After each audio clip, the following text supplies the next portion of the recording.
4-minute avant-garde hand-drawn animation that I'm sure from an illustrator or animator's perspective is intriguing to watch, but to everyone else, you'll wish you were on some hard drugs while watching it. At least the contents this time are inoffensive and kind of trippy, so I'll give it points for that, I guess. Yeah, that's how far down the bar of quality is in this video now. Like, can I sit through the entire thing without wishing death? Then A+ for you, good sir. Born by Myself is a 6-minute stop-motion animation that looks and feels like a Tool music video, but from hell. The visuals are disturbing, yes, but more disturbing than that is the music that accompanies the whole thing. It literally sounds like something from like Sad Satan, you know, that game that was found on the dark web? Like, it's really upsetting and makes it very, very difficult to sit through. To be honest, I couldn't tell you the first thing about what this like supposed story is about, but rest assured, I will not be sleeping tonight after this one. Twinkle Nora Rock Me is a 1985 anime OVA based on a manga from the 1970s called Nora no Hakobune. And this one is certainly infamous in the anime community. Not because it's like a hidden gem or anything like that, but because of its particular animation quality. I promise on you and my mother that I am not editing this footage whatsoever. This PowerPoint presentation looking ass is what the majority of the 30-minute episode looks like. It's like the animators actually did their job, but then the editor decided to accidentally render out the whole thing in 2 frames per second and just ruin everyone's hard work. And it literally makes no sense why any of this happened, because in the prequel, simply titled Nora, it actually looks completely fine, albeit still pretty terrible and boring, but actually watchable compared to its sequel. Mind you, the art style is actually quite nice to look at, and with better execution and a lot more frames, it could have been a semi-decent show for its time. And look,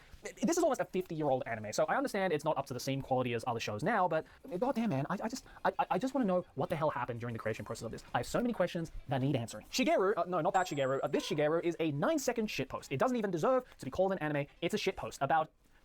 Fuck if I know. You know what? Let's watch it together right now. You and I. Let's play the entirety of this anime and try and figure out how the hell this managed to make it onto my anime list. Okay? You ready? You watching? All right, here we go. Roll it. Move on.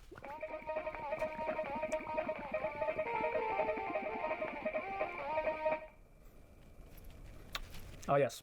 Truly the most anime of all time. Fetish Doll is yet another inclusion in the Scrap Diary series we talked about earlier, but with a name that feels absolutely terrible to say out loud. Like, you couldn't have just left it at Scrap Diary 3? Like, did you really need to change the title to this? Because nothing about this is in reference to fetishes or dolls in any way. Albeit, again, the animation is kind of cool if you like hallucinogenics, but yeah, just don't watch it. Next on the list is Lady Spo, an anime about bounty hunters in space competing with each other in various sports